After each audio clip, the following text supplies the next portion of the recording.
I understand we have to have utilities, but it needs to be done properly, and they should spend the money to fix it so it's safe for everybody. New concerns tonight after that deadly pipeline explosion in Coolidge. Families are worried about the potential for another disaster.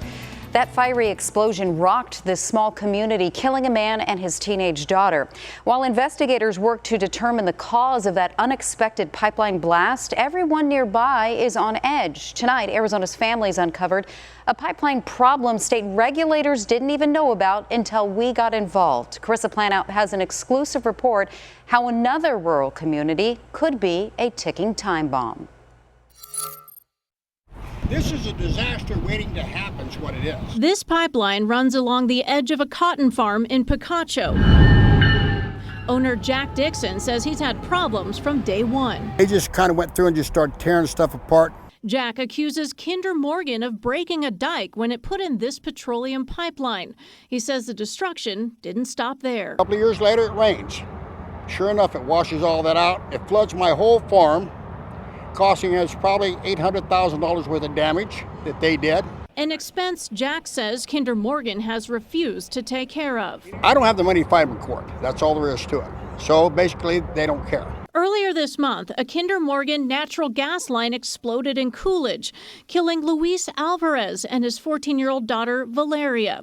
Valeria's mother, Rosalina, was hospitalized with severe burns on half her body.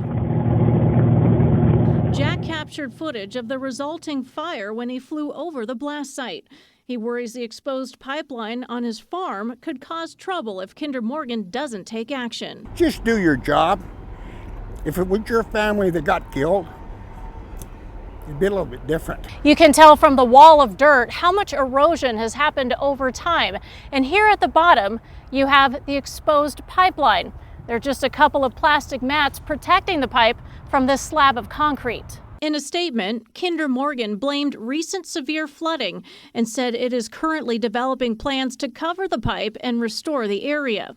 The statement goes on to say exposed pipe is not uncommon, and following a storm, they increase inspections and monitoring until exposed locations are repaired. Jack argues Kinder Morgan contractors do shoddy work, covering the pipe with dirt that just washes away. Soil so shifty, farmers out here have a name for it. They call it sugar dirt. A little bit of water and it just melts. It's not a permanent, proper way to take care of a pipeline. I showed pictures of the exposed petroleum pipeline to Don Deaver, a pipeline safety consultant who is an expert witness in cases where pipeline breaks have injured or killed people. He says the pipeline needs to be lowered deeper into the earth, and concrete patches should only be temporary fixes because they can lead to pipeline corrosion. It's going to be quite a project to do it properly. Whether it's done properly or not, who knows? Deaver notes pipelines like this one along a busy railway and the I-10 are especially vulnerable to damage. If something hits the pipe and causes a break, Deaver says it could send up a vapor cloud that can cause a deadly fire. There are homes in the area and an elementary school. This could still be a very significant major event.